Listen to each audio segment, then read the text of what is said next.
if you can be okay with not being okay, you will be okay. Today, I'm thrilled to welcome Dr. Becky Smith to the show. Dr. Smith serves as the Director of Health and Wellness at the Frederick P. Whitten College of Medicine at the University of South Alabama. What makes her role so unique is that she wears multiple hats. She's not just providing counseling to medical students, she's also overseeing comprehensive wellness programming, managing the Wellness Council, coordinating wellness houses, and building an entire ecosystem of support.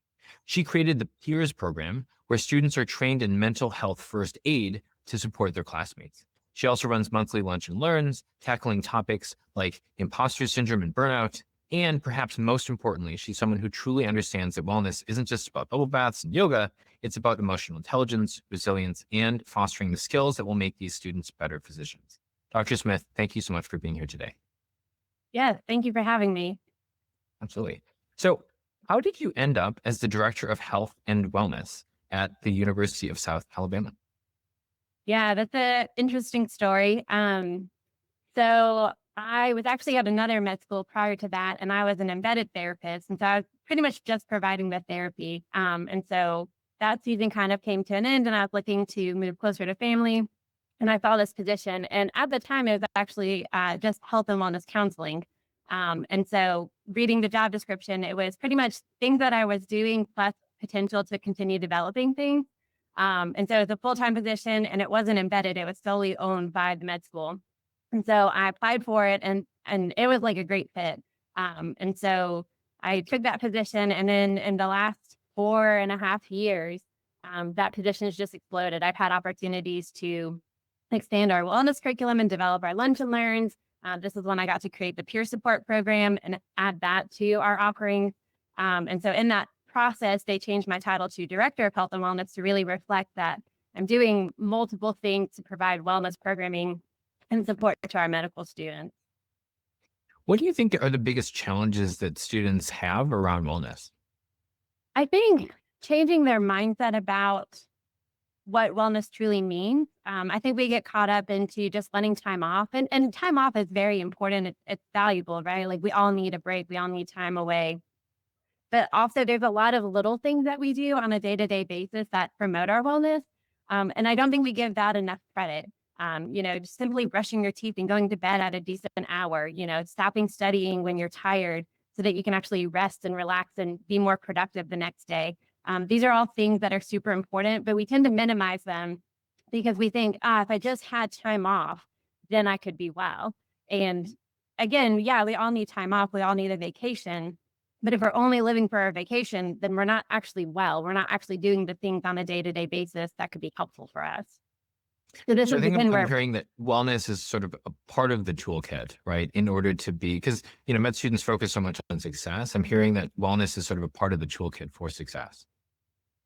yeah, and this is where the emotional intelligence piece comes into play because it is that self-awareness and self-regulation idea of how am I truly doing? And again, if I'm burning out where I'm constantly needing tons and tons of time off, then I'm not doing well, and I'm not managing on a day-to-day basis. And again, we're not working hard to become a doctor to then live for our PTO, right? Like we want to actually enjoy our job and enjoy providing care. And so shifting that mindset of, okay, where am I at? What are the small things that add up that are helping me be well and to truly thrive and have purpose and meaning and enjoy the work, the things that I work so hard for?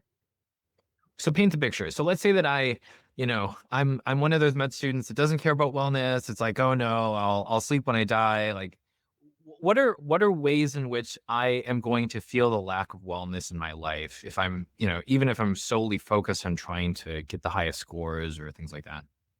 Yeah. So I always use this analogy because the typical person, not even just the med student, the typical person does this cost benefit ratio, right? Time spent here is time not spent there. And this is the more important category. So I should put all my time here. And so the analogy I give is if you were to take a road trip from here clear across the country, would you stop for gas or would you push the car when you run out of gas? And everyone's like, of course I would stop for gas. And it's like, okay, so is that time wasted? Well, no, but you didn't gain mileage. You did not get further in your destination. You paused. Right. But if you don't have gas, you can't keep going. Okay. So it's important to pause. Are all gas stops the same?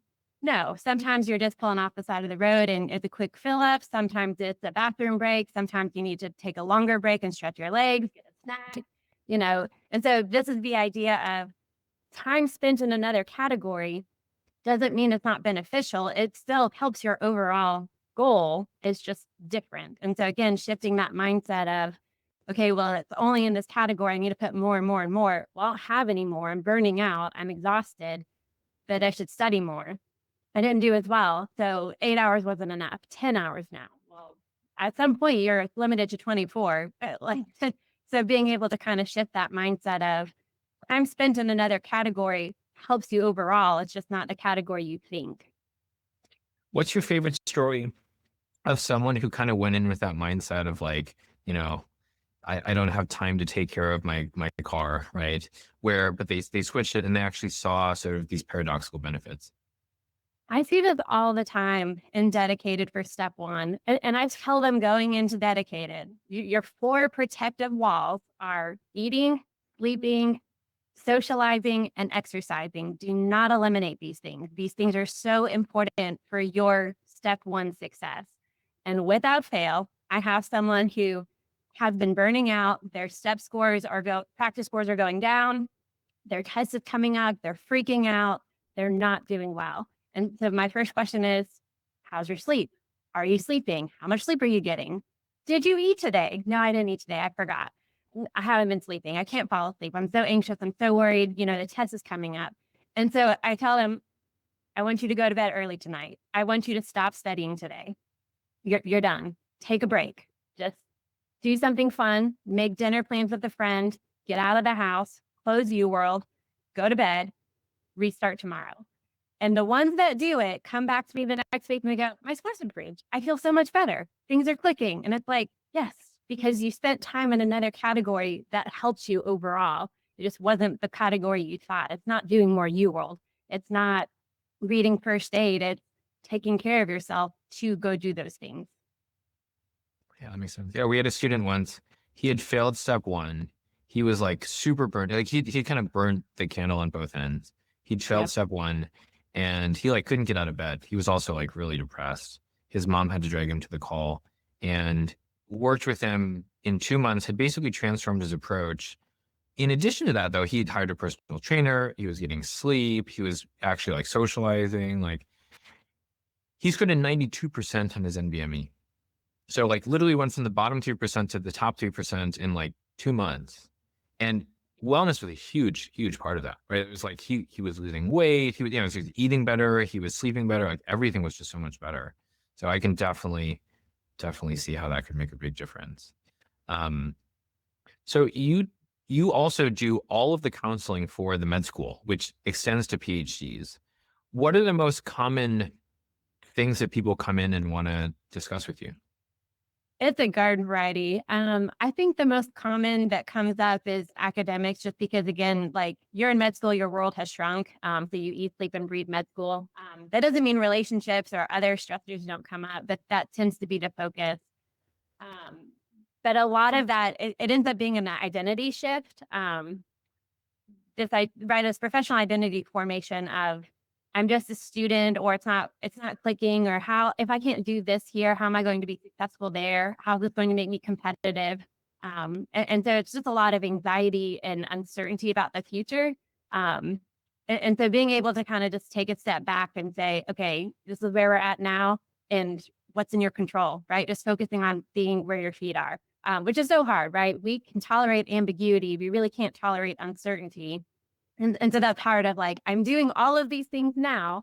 How's it going to turn out in the end? And I don't have an answer for you because I can't predict the future. No one can.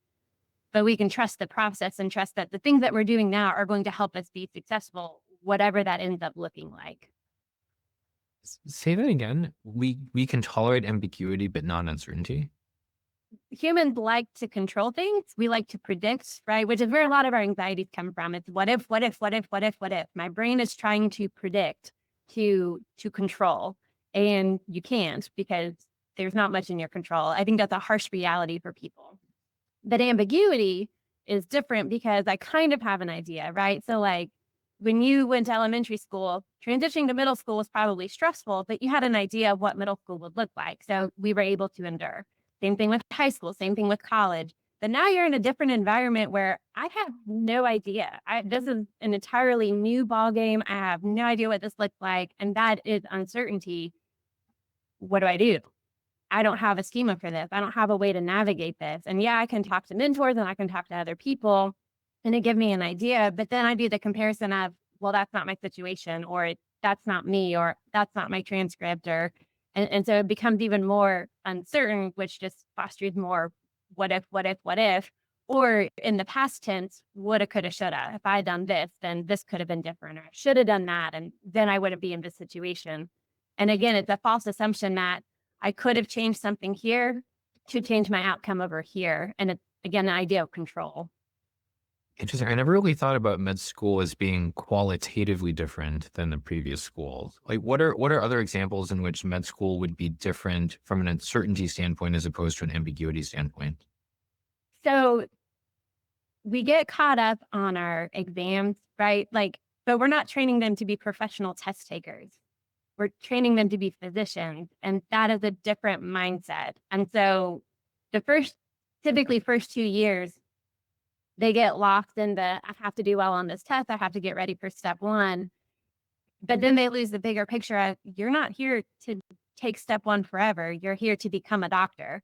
There's a shift in mentality. And so that is uncertainty because, well, what if I don't do well and then all of that doesn't play out?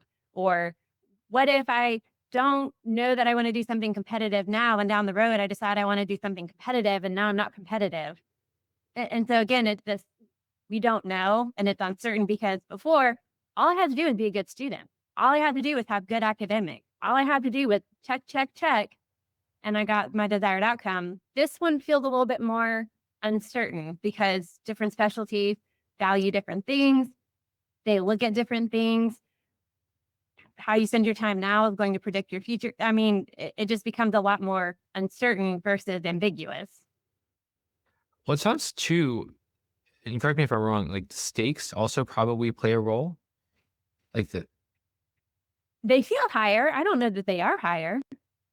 ooh, okay. Well, so let me just explain, like how I do in college, right? Like the major that I choose doesn't really affect much, right? There's plenty of, science people that end up being lawyers. There are plenty of humanities majors that end up in medical school. Like there are some, if I'm not I mean, even if I wasn't a computer science major, there are plenty of computer programmers that didn't study computer science or even something engineering related.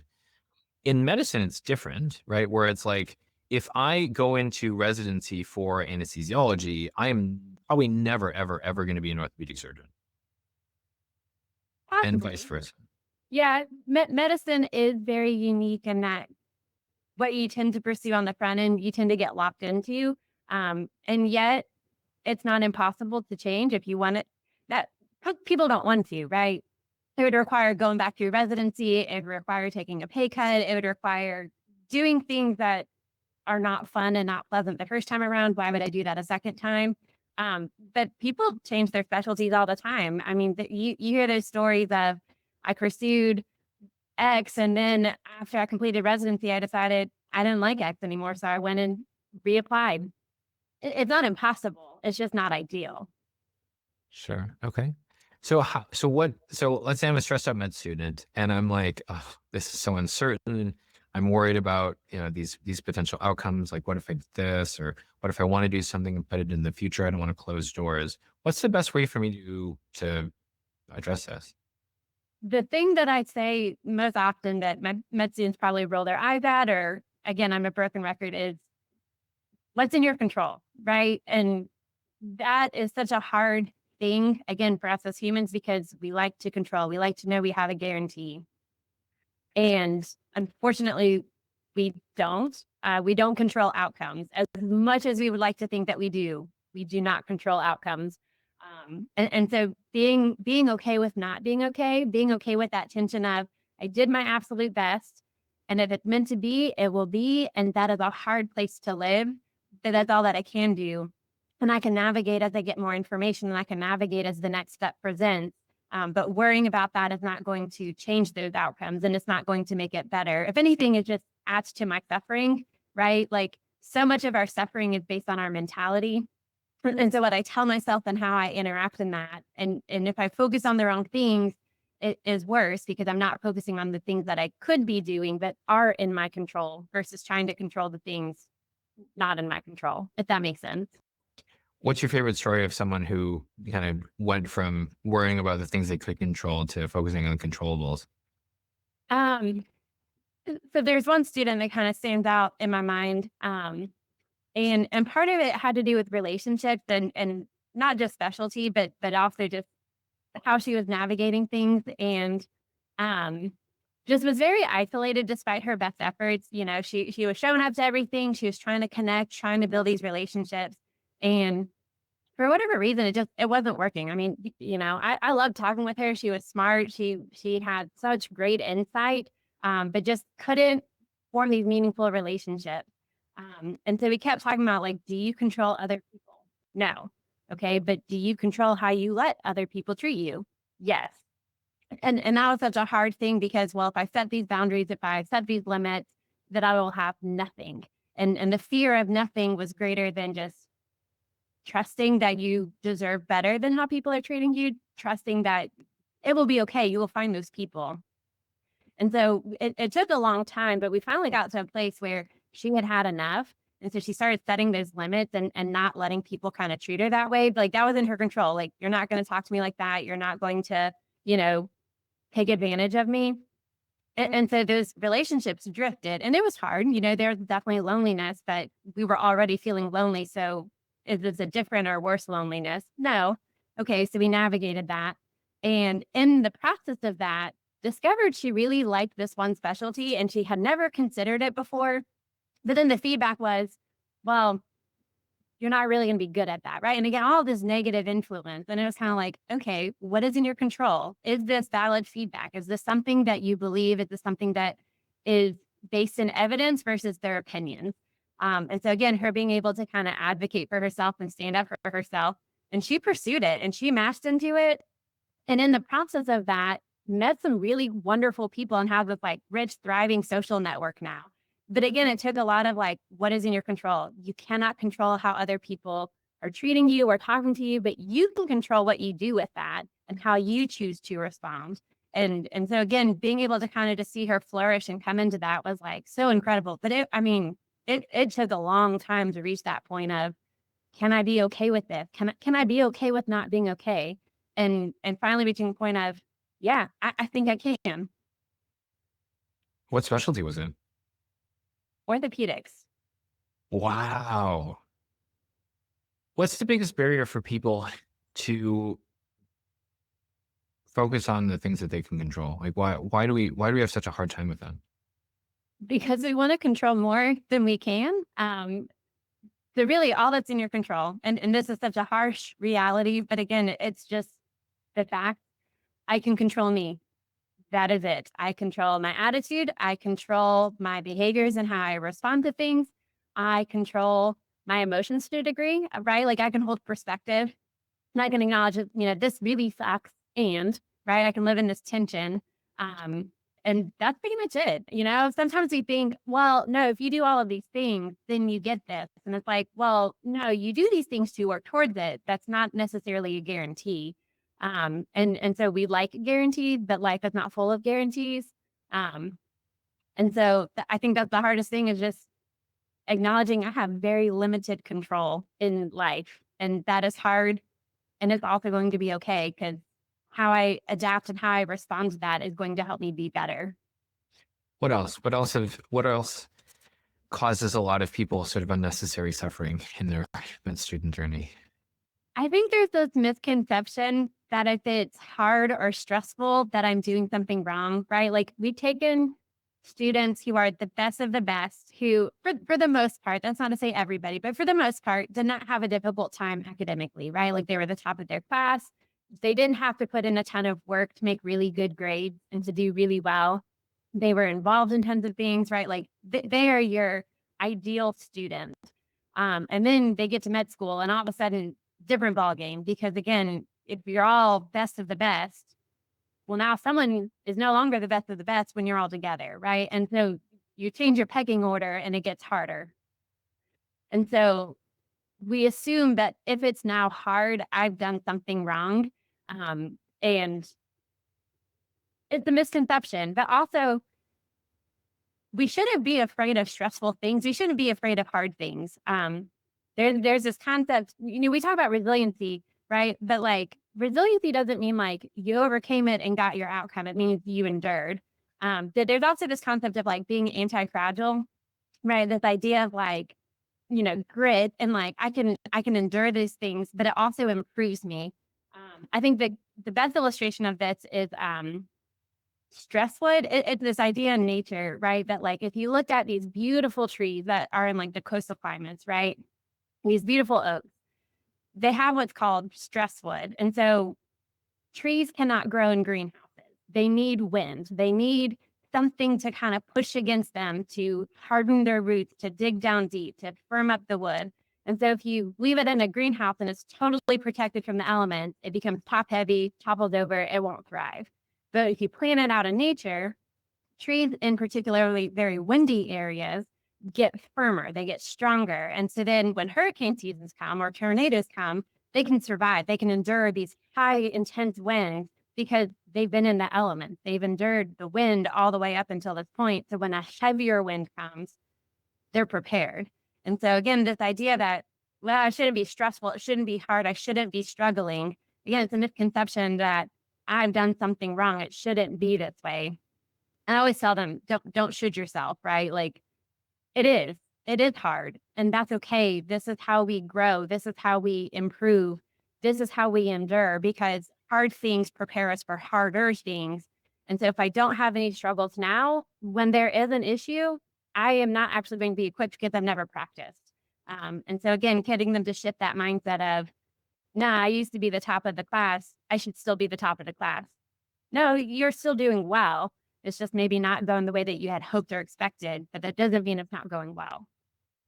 Stresswood, I love that.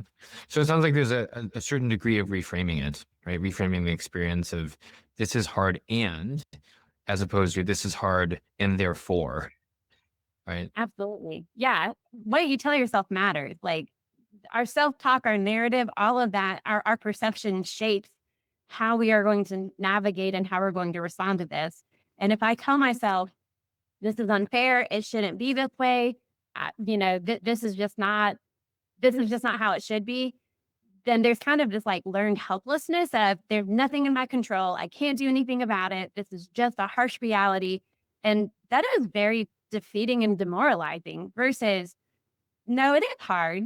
This is in my control. I have to be okay with my best effort might not get me my desired outcome, but that doesn't mean I don't put in my best effort and still learn from that. And nothing's wasted. So maybe that outcome doesn't happen, but this is still preparing me for whatever is next. And I can be okay with that, right? I can live in that tension of both and this is hard and it's going to be okay no matter what the outcome is. What's your favorite story from someone who made that transition of being able to sort of reframe it? I talk about this a lot with our surgery clerkship. So we have an embedded resiliency curriculum and it's related to confidence and competence. So again, like distinguishing of I can feel really good about my skills, but that doesn't mean that I am really good at those things. And I can also feel not good at those things and still be really good at it, right? So distinguishing those are not interchangeable. Um, and so seeing them shift that mindset of like there is growth and discomfort and like we talk about being boldly wrong, right? Put some skin in the game. Um, and so that tension of I have no clue what I'm doing here, and I'm going to take a risk and ask that question anyways and be okay with that. And so usually seeing that mindset shift of, okay, I'm now committing to instead of waiting to be pimped, I'm going to ask questions and I'm going to like volunteer to answer those questions. And if I'm wrong, it's gonna be fine because I'm still learning and still adapting to that. And so usually I see it after that wellness talk of, yeah, I'm just gonna be boldly wrong and I'm gonna be okay with being boldly wrong. One of my best friends at Stanford, who's now a neurosurgeon, he would always say, if you're going to be wrong like a surgeon, be boldly wrong. Yes. He would, when people would ask questions, he would just give the most confident sounding answer. And sometimes he was completely off base, but he was okay with And that. he's not going to forget, right? He's going to remember that. That's right. That's right. He went to his top choice neurosurgery program. He's living his best life as a spine surgeon in Southern California. Yeah, absolutely. Yeah. And here's the other thing with that. I think there's like, again, this internal pressure that we should just know the answers, right? Like, I'm going to be a physician. I am the top of the food chain. I should just know these things. And like people are going to look to me for expertise, that it's no longer acceptable for me to say, I don't know. And that's such an uncomfortable response of like, I don't know. Um, but we talk about this of like, no, people trust people who are comfortable saying, I don't know, because you're aware of your limits and you're aware of where you're needing support. And that makes me trust you more than you giving me a wrong answer and then having to double down or come back and say, well, yeah, I actually didn't know. And I was just guessing. And now it's worse. So let's figure that out. And so, yeah, again, being boldly wrong in that of just like, yeah, it's uncomfortable to say, I don't know, but like that makes you more trustworthy because you're aware of your limitations and where you're needing support. And therefore, I'm more inclined to go with your opinion than someone who's like, again, super confident, but totally incompetent. So we're going to control the controllables. We're going to reframe challenges as a sign of growth or as sort of an opportunity for improving ourselves. What else? What are other things that med students could, use as ways of improving wellness? I think a lot about reframing our idea of thriving. So one of our resiliency talks is about thriving in medicine, but we discussed the PERMA model. Are you familiar with PERMA? It's an Mm. acronym. So it's based out of positive psychology. So PERMA stands for positive emotions, engagement, relationships, meaning, and accomplishments. And so it's this kind of different model of how do you self-assess thriving, right? And so positive emotions is about our ability to have optimism, right? Again, that perspective taking. It's feeling hopeful, feeling empowered. It's the both and. Um, and so it's not silver lining. It's not minimizing things. It's just, again, being okay with my reality and recognizing there are things in my control. But part of that is also the engagement and the accomplishments and the meaning that comes from all of those things. And it's so much like our perspective, right? Like what we tell ourselves and how we view our world and our circumstances is going to impact how I feel hopeful and empowered. Um, and so particularly with meaning making, again, nothing is wasted, even in hard or challenging circumstances. Like there is value, there is purpose. It might not make sense to us and it might not ever make sense, but if we can trust that like there's something good that is going to come from this, even though it does not feel good and we do not like it, if we can trust that, then like we're able to continue adapting and moving forward. And so Shakespeare in Hamlet says, there's neither good or bad, but thinking makes it so. And so again, how we talk about these things, how we are quick to label and judge and say, this feels good, it must be good. This feels bad, it must be bad. Versus saying, it doesn't feel good. Is there something else that I could gain from this, even though it doesn't feel good? Or it feels really good. Maybe I'm missing something. Maybe I'm overestimating how positive this thing is, right? And so being able to hold that, right? Because when you become a doctor, you don't control your patient outcomes as much as we like to think we do, that we have some influence of that, right? You can be the best doctor and have the best advice and your patient not do what they're supposed to. You're the perfect surgeon. You do everything you're supposed to, and still some element outside your control, and they die on the table. And that is so hard. And so again, being able to hold that perspective of, okay, where do I need to self-assess? Where do I just need to be okay with? I did my absolute best, and this one just did not work out, and that is hard. And we can grieve that and like acknowledge the pain and the tension in that. And I don't now need to be depressed and like feel demoralized of like, oh my gosh, I'm so awful. And like, this was my fault, right? So sometimes that happens. Sometimes there is error in being, humble and receiving that feedback is important. And sometimes it's like, no, you did everything right. You just got a bad outcome. And that's so hard.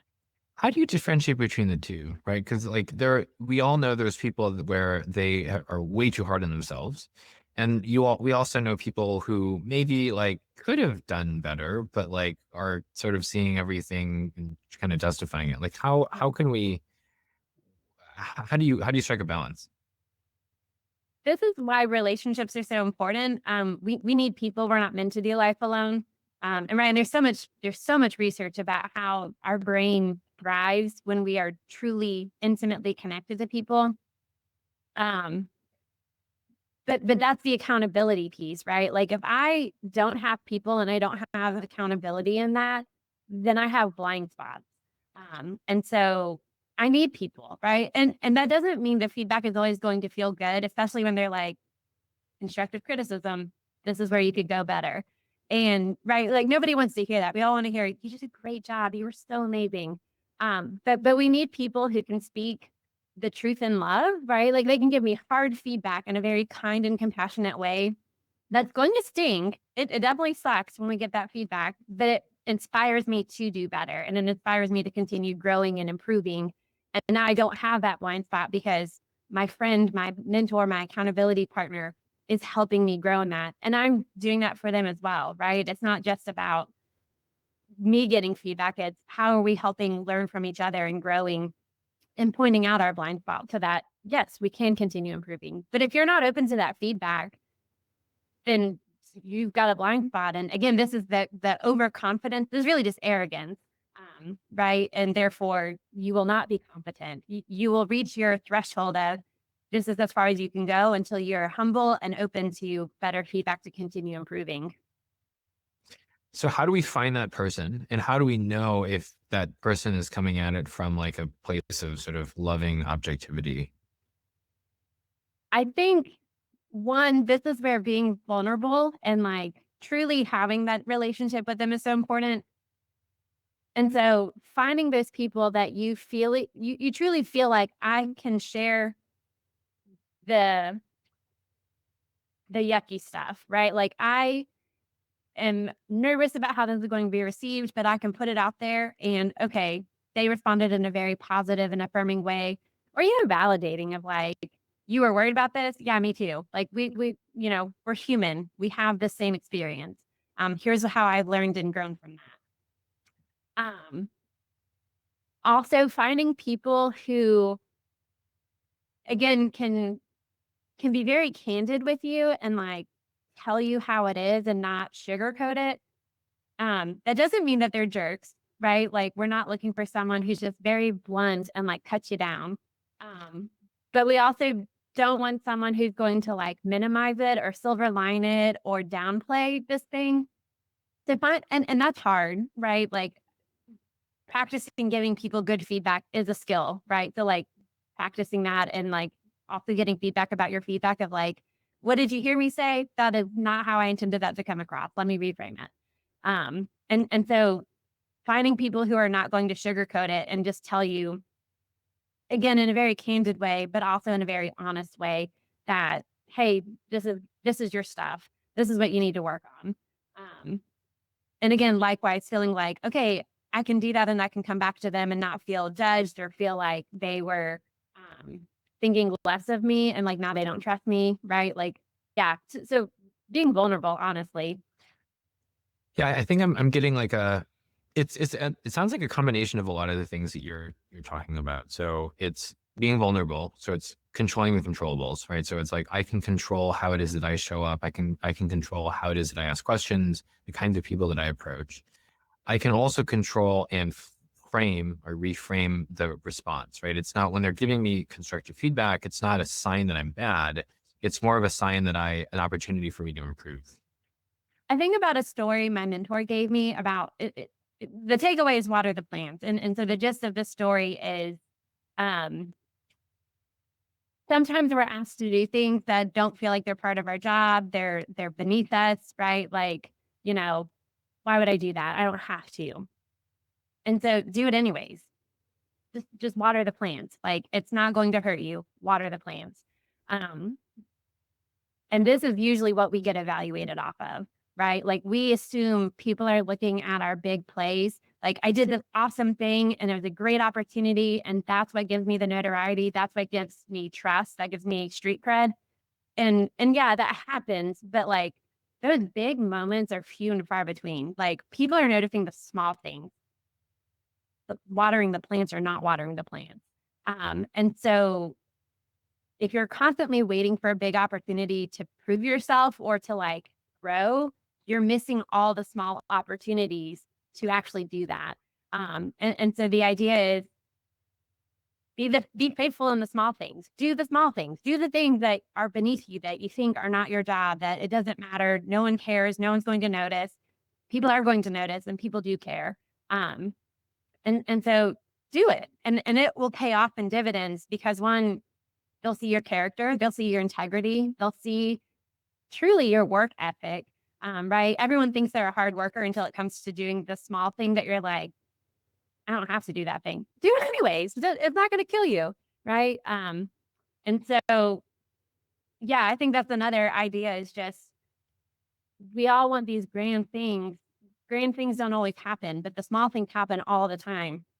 Do them and that is what people notice. That's what people are going to see and that's honestly where you're going to grow the most because you're going to learn other things that you would not have expected and opportunities will come from that you have not expected because I did this thing that I thought was trivial or unimportant that actually opened doors that I would have never thought were possibilities because right. And so I mean I've seen that in my own career of I say yes to a lot of things that it's just like how did you get that opportunity? Well, I said yes to that and that connected me to here. And the next thing I know, I'm meeting this other person and here we are.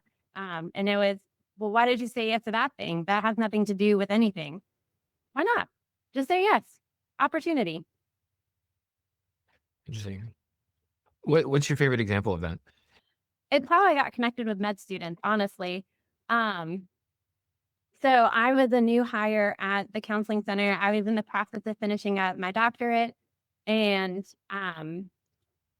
my position there had gotten created because they had embedded someone in athletics and they had embedded someone at the med school. And so towards the end of that academic year, the person in the med school got promoted and became our training director. So the med school was open. And so I'm a new counselor. I am barely licensed. I've not been doing this for a very long time. And I was in a mentorship meeting and I just said, like, hey, what's going on with the med school position? You know, are we rehiring that? Like, who's taking that? And my boss was like, "Do you want it?" And I was like, "Am I allowed to have it? Like, I don't again, I'm not independently licensed, like, I haven't been here that long. I have no idea what this even looks like." And they're like, "Yeah, just go talk to the previous person about what that looks like, get some feedback, and think about it." So I went and I chatted with him, and he was like, "Oh my gosh, you'd be great at it." Which and again, this is like my own imposter syndrome, my own identity of like, "Am I competent to do this?" And I was like, what are you seeing that tells you that I'm going to be good at this? Cause like, I have no clue what I'm doing. And so I went with it. I just said, you know what? If they're letting me and they're telling me it's going to be fine, let's just go for it. And so at the time I was only embedded 2 days a week. But very quickly the med school loved what I was doing. And there's just something beautiful about the med student neuroticism and my own therapeutic style that like the perfect match. It just works really well. And so anyways, the med school loved what I was doing and they came back and they're like, we want you for 4 days a week, not just two. So again, it was like really exciting and really rewarding. And it just continued to open opportunities. And because of that, when I saw this position opened up, right, like I had the experience. I would have never gotten that experience had I not said yes. I would not have been prepared to like become the director of health and wellness had I not done those things.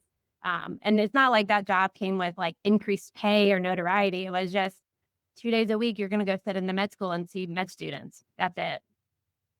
So yeah, honestly, just say yes to opportunity. You never know. It might pan out. It might not. It might be a dead end, but like you still gain insight from that of this is why it didn't work out. Here's my redirect.